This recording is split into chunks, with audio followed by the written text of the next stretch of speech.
Muy bien, buenos días a los que nos acompañan aquí, los que están conectados en internet. Dios los bendiga. Todavía este tema nos da muchas cosas para conocerlas, para enfocarlas en nuestra vida. Desde que empecé este tema que se llama ¿cuál es la obra de poder a la que Dios nos ha llamado? Y implícitamente tenemos la respuesta: Dios nos ha llamado a vivir una vida de testimonio del poder de Dios en Cristo.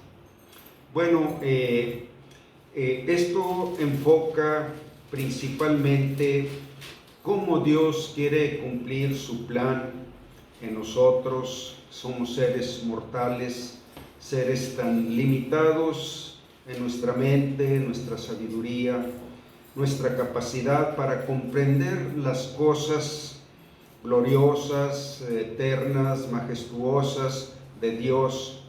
Pero ese es su plan para el hombre en este mundo: revelarse a Él, venir a vivir en su corazón y revelar toda su gloria, pero más todavía que una revelación, vivir su gloria en nosotros. Nosotros vemos la gloria de Dios cuando conocemos a una persona que ha nacido de nuevo, que ha nacido a la vida de Dios. Sus palabras, su lenguaje, sus actitudes, la visión de su vida es algo nuevo, pero algo nuevo que lo liga, que lo relaciona con la presencia de Dios en su corazón.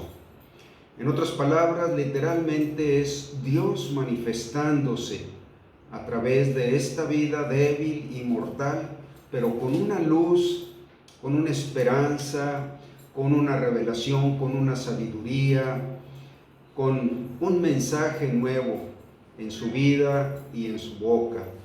Bueno, en ese sentido, Dios terminó su creación en el sexto día.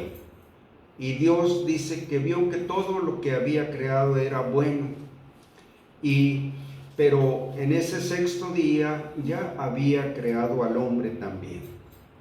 Dios, su creación, tiene el dominio, el control, tiene el poder, la tiene en armonía, absolutamente. Pero Él se enfocó en esta criatura que había creado en el centro o en la cima de su creación, al hombre. Al hombre lo creó conforme a su imagen y semejanza. Una criatura con la cual Él había dispuesto tener comunión, compartir con Él toda su gloria, su presencia, su grandeza, en fin, la abundancia de vida que viene de Dios. Bueno, ese es el tiempo que estamos viviendo. Todo ser humano, desde que viene a este mundo, viene y fue creado por Dios, y Dios le dio el ser que tiene para vivir en su corazón y para mostrar su gloria. Le complace a Dios venir al corazón del hombre. Pero antes Dios tenía que preparar ese corazón para poder vivir en él. El corazón del hombre necesitaba nacer de nuevo, porque había muerto a la vida de Dios desde el origen. Desde que Dios creó al hombre, dice en la Biblia que el pecado entró en el mundo por un hombre, es decir, por Adán. Y por el pecado entró la muerte, y así la muerte pasó a todos los hombres por cuanto todos pecaron. Bueno, muertos espiritualmente, muertos a la vida de Dios, muertos a la divinidad, muertos a la presencia de Dios en su corazón. Eso fue lo que murió. Entonces, Dios se propuso renovar al hombre. No solamente restaurarlo, sino renovarlo. Y para eso Él efectuó este milagro de llevar al hombre a nacer de nuevo. Pero este hombre, pues es una criatura con voluntad propia, con un razonamiento, un discernimiento, una conciencia, una voluntad. Y este hombre debería aceptar el plan de Dios para llevarlo a esa nueva vida, lo que había perdido. Y el plan de Dios consistía en poner a un hombre perfecto dentro de él. El hombre perfecto que Dios había creado cuando Dios creó a Adán y Eva. Los creó de su misma naturaleza, de su misma divinidad, de su misma presencia. Y eso fue lo que murió. Bueno, vino el segundo Adán. Así le llama la Biblia a Jesucristo, el segundo Adán. Y el plan de Dios es que el hombre muerto espiritualmente recibiera en su corazón a este nuevo hombre perfecto, volver a nacer. Y desde ahí el plan de Dios es mostrar su gloria. Si bien Él lo había creado porque podía hacerlo, lo había creado a su imagen y semejanza.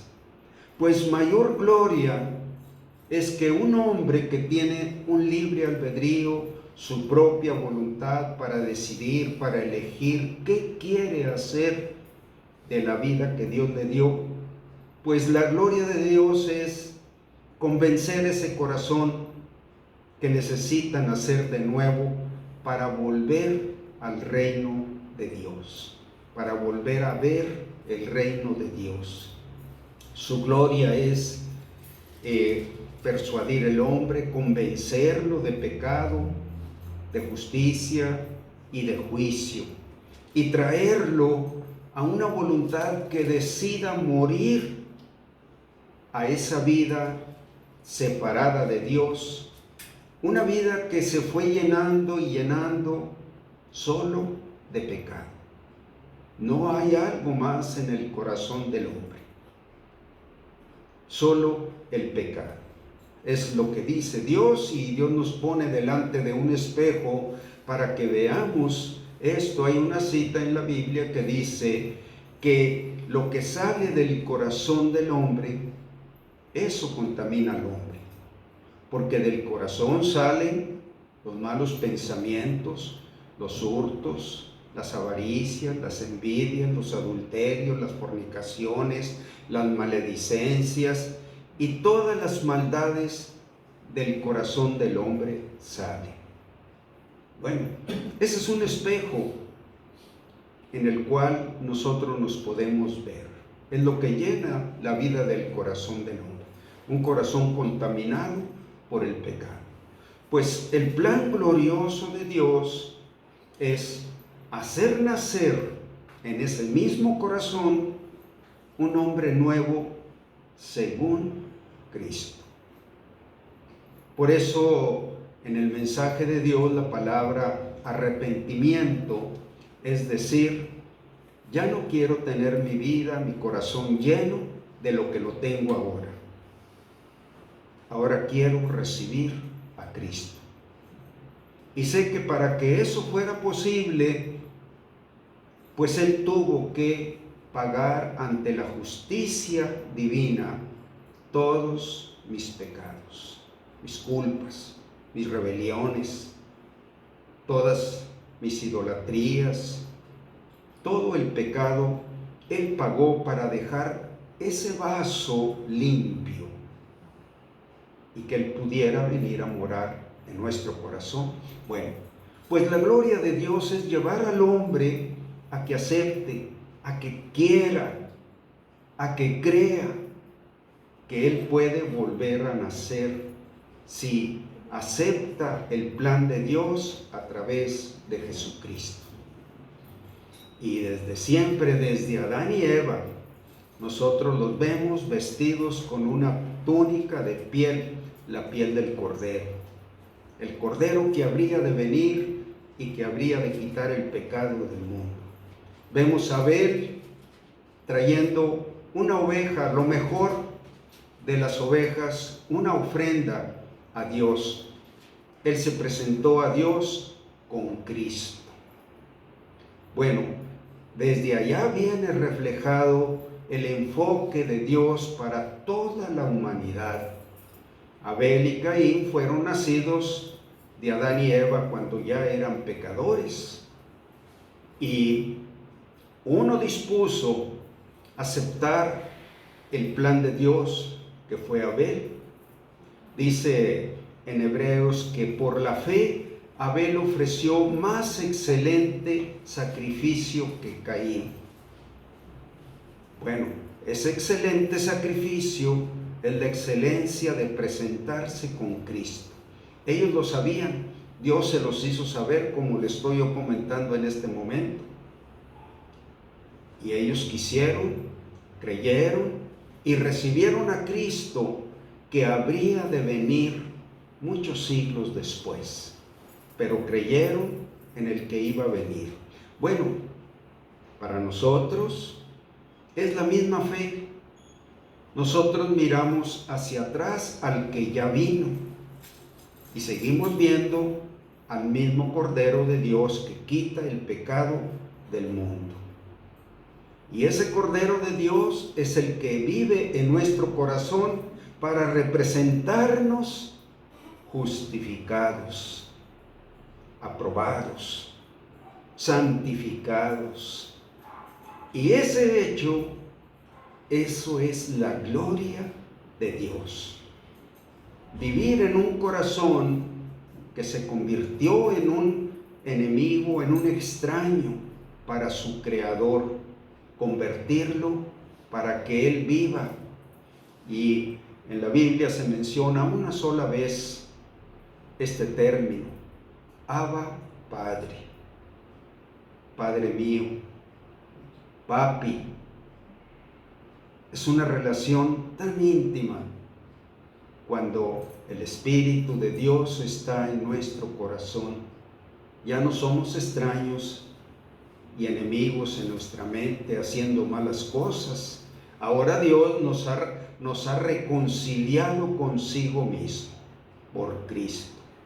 Bueno, me estoy centrando en el aspecto de que desde que Dios creó al hombre, su propósito era mostrar su gloria viviendo en el corazón del hombre y manifestando una gloria eterna, una gloria infinita, una sabiduría perfecta, una santidad perfecta, un amor perfecto, a traerlo a vivir en el corazón del hombre. Esa es su obra. Esa es su obra antes de entrar en la eternidad. Cuando recibimos a Cristo, ese nuevo nacimiento es el nacimiento de una vida eterna. Una vida en comunión, en compañerismo con Dios. Y esa es la gloria de Dios. Pero Dios en su gracia, en su amor, como un amor que tiene respuesta. Así dice en Primera de Juan, que en esto consiste el amor, en que Dios nos amó a nosotros, y no en que nosotros hayamos amado a Dios, sino en que Él nos amó a nosotros y mandó a su Hijo en propiciación por nuestros pecados. Propiciaciones quiere decir que Él llevó a cabo un plan, propició todo lo que solo Él podía hacer. Bueno, estamos hablando que ese amor que Dios nos mostró de hecho, demanda o pide o nos obliga a tener una respuesta, igual, respuesta de amor. Hay un versículo en la Biblia que dice que el amor de Cristo nos constriñe, nos demanda, nos obliga. Pensando esto, que si uno murió por todos, Luego todos murieron a sí mismos, para que los que viven ahora para con Dios, ya no vivan para sí, sino para aquel que murió y resucitó por ellos. Es un amor que invariablemente busca la respuesta. ¿Y saben qué es lo que Dios pide? Déjame vivir en ti. Déjame mostrar mi gloria en un ser tan débil, tan limitado, que en un tiempo fue extraño y enemigo en su mente para conmigo. Déjame mostrar mi gloria. Yo te llamo. Dice en la palabra que a los que antes conoció, a estos también justificó. Los que conoció cuando le recibieron. Es cuando Él nos conoció en esa relación íntima. Y a los que conoció, a estos también justificó para amarlos. Y a los que justificó, los santificó. Santificó es, los he puesto aparte para mí, para mi gloria, para mis propósitos. Y a los que santificó, a estos también llamó. Entonces, su presencia nunca nos deja volver a ser extraños y enemigos en nuestro corazón, en nuestra mente para con Dios. Su presencia me santificó, me justificó, me llamó. Entonces, una persona que ha experimentado el nacer de nuevo no puede nunca ignorar, ser ajeno, ser inconsciente al llamado de Dios. Él siempre tendrá ese amor de Dios que lo llama, que lo constriñe, que lo exige en una respuesta de amor. ¿Y qué es lo que Dios quiere? ¿Algo malo? ¿Una esclavitud? ¿Una vida que Él se va a aprovechar de nosotros? No. Lo que Él quiere es hacer de nuestra vida el resplandor de su gloria, de su amor, de su bondad, de su santidad, de su verdad, de su perfección, de un mensaje nuevo, de vivir con una visión nueva. Bueno, en ese sentido, el amor no hace daño a nadie, dice la palabra de Dios. El amor no hace daño. Y Dios, Él, en ese amor nos llama. Bueno, he estado llamando su atención a este enfoque de este tema que venimos tocando, que ¿cuál es la obra de poder a la que Dios nos ha llamado? Dios nos ha llamado a vivir una vida de testimonio del poder de Dios en Cristo. Nosotros empezamos a conocer el poder de Dios cuando recibimos a Cristo. Ahí empezó un poder que inmediatamente produjo un nuevo nacimiento. Fue así, en el instante. Tan es así como Dios dijo. Él dijo y fue hecho. Él mandó y existió. Bueno, en este sentido tenemos una exhortación que nos hace la palabra y vamos a ver esta cita en Segunda de Pedro, es Segunda de Pedro capítulo 1. Y dice esta exhortación, Primera de Pedro capítulo 1, versículo 3. Segunda de Pedro. Es correcto. Segunda de Pedro 1:3. Lo voy a leer. Dice, como todas las cosas que pertenecen a la vida y a la piedad, nos han sido dadas por su divino poder mediante el conocimiento de aquel que nos llamó por su gloria y excelencia. Fíjense el llamado, y por esto muestra la grandeza, la gloria de Dios, venir a vivir en un vaso de barro que antes estaba lleno de contaminación, de pecado. Ahora Él quiere mostrar esta gloria y dice, todo lo que pertenece a la vida y a la piedad. Exactamente estas dos palabras es lo que está describiendo todo el plan de Dios, todo lo que pertenece a la vida. La vida, dice en la palabra de Dios, que el que tiene al Hijo de Dios, tiene la vida. Y el que no tiene al Hijo de Dios, no tiene la vida. Bueno, esa palabra nosotros la enfocamos en una vida natural, una vida que no tiene la vida de Dios. Dice en otra parte que la vida estaba en Él y que la vida era la luz de los hombres. Esta revelación, esta gloria, este mensaje, este llamado, eso es la luz de los hombres y eso es la vida. Entonces, dice, todo lo que pertenece a la vida y a la piedad nos ha sido dado por su divino poder. Siempre que hablamos del poder divino, siempre pensamos en un poder de amor, de bendición, de bondad, un poder divino. Bueno, ese es el enfoque de este poder divino. Todo lo que pertenece a la vida y a la piedad. ¿Saben qué es la piedad? Esta vida de testimonio.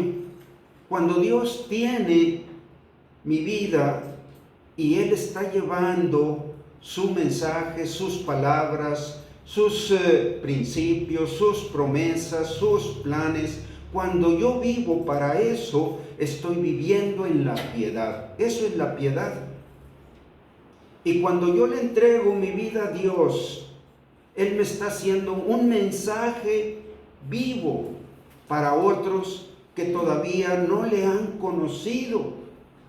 Y Dios quiere mostrar que el que tiene al Hijo tiene la vida. Y quiere mostrar que el que no tiene al Hijo de Dios no tiene la vida. Y en ese sentido también se cumple cuando Él dice, ustedes son la luz del mundo. Y una luz se enciende y se pone en el candelero para que todos los que están en casa vean vuestras buenas obras. ¿Cuáles buenas obras? Lo que Dios está haciendo. Esas son las buenas obras. Las buenas obras del hombre en sí mismo no pueden alumbrar nada. Pero las buenas obras que Dios está haciendo, esas sí alumbran e iluminan la verdadera vida. Entonces, aquí está diciendo, todo lo que pertenece a la vida y a la piedad nos ha sido dado por su divino poder. ¿Y cómo? Pues mediante el conocimiento de aquel que nos llamó por su gloria y excelencia. Él nos llamó por esta gloria de la que estoy hablando, la gloria que Él vive en los corazones. Y aquí mismo brincamos al versículo 9, 2 de Pedro 1:9, donde dice, pero el que no tiene estas cosas, tiene la vista muy corta, es ciego, habiendo olvidado la purificación de sus antiguos pecados. Bueno, recordemos que cuando Cristo vino a vivir en nuestro corazón, Él no nos privó de nuestro libre albedrío. Todavía seguimos siendo los dueños de nuestra voluntad. Y es increíble que Dios nos pida permiso para hacer su obra en nosotros y que tenga que esperar a que yo acepte, y más todavía si se lo pido.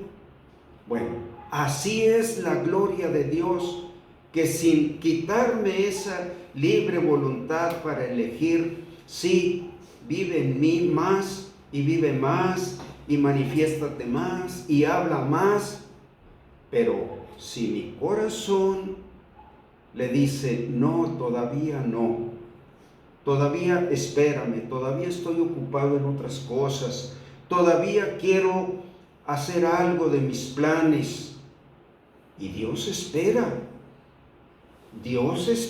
no pasa, aunque viva en tu corazón, porque esa es su gloria. Latido a latido de tu corazón, Él está esperando que le digas, sí, Padre. Por eso oramos, y por eso pedimos, y por eso suplicamos, porque le estamos diciendo, lo que tú nos has mostrado, lo que tú nos has prometido, sí, te lo pido. Padre, hace esto, yo te ruego por esto. Entonces, es cuando Dios tiene la libertad de cumplir su obra. Por eso hablamos de un concepto que se llama el poder de una vida entregada. No es la vida del que la tiene, sino la vida del que la posee, de Dios, el poder de una vida entregada.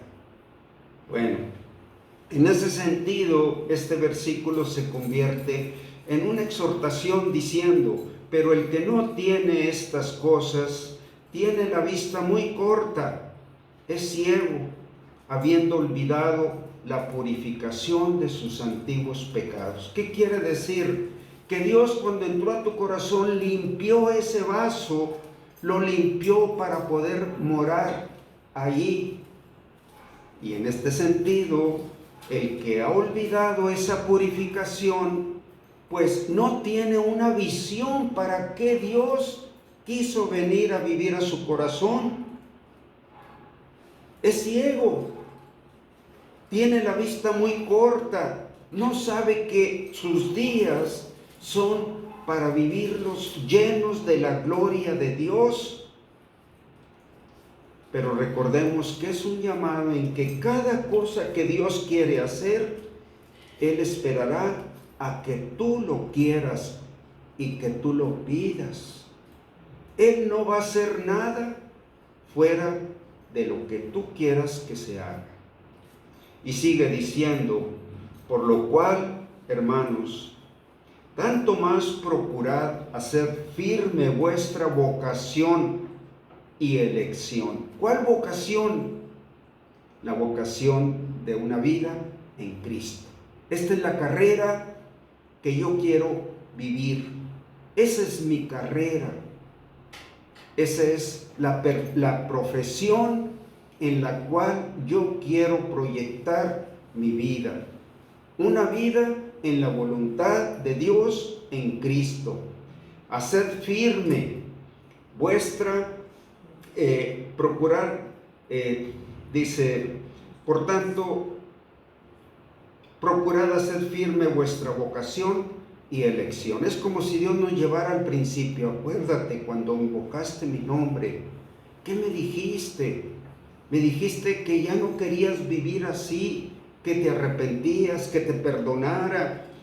Me dijiste que aceptabas a mi Hijo Jesucristo.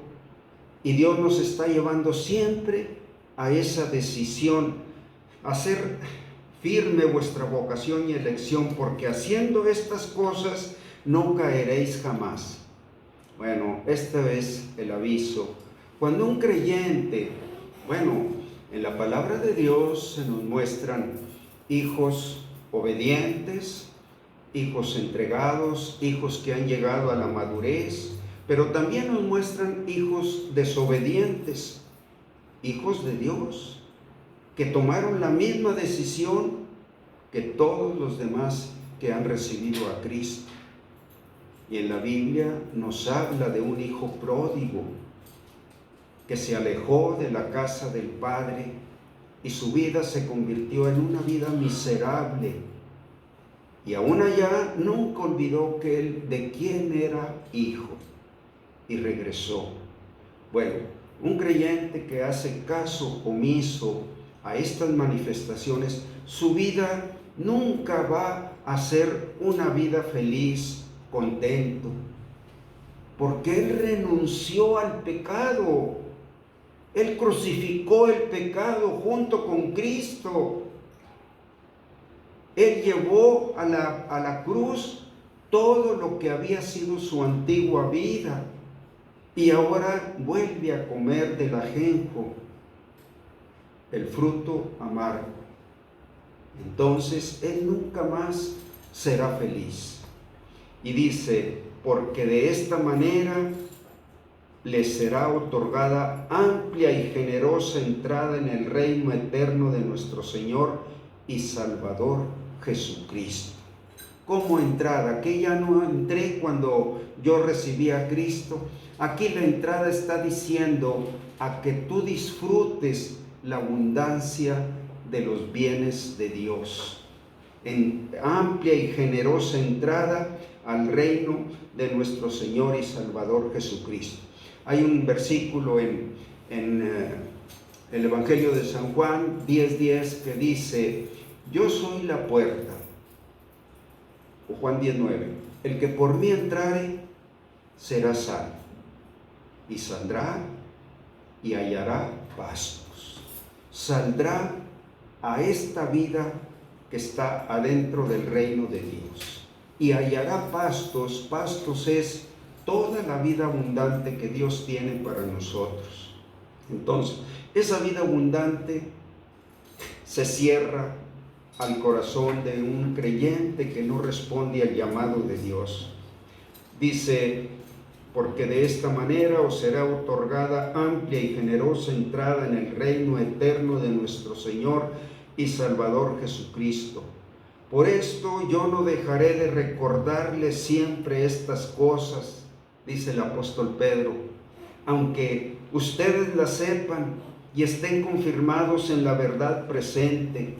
Es una exhortación para los que están mirando atrás y no tienen la vista en la dirección, están negados al llamado de Dios.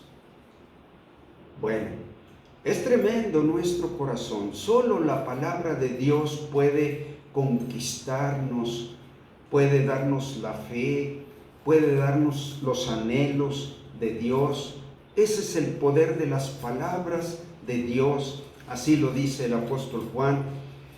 El Espíritu es el que da vida, y las palabras que yo les he hablado son espíritu y son vida.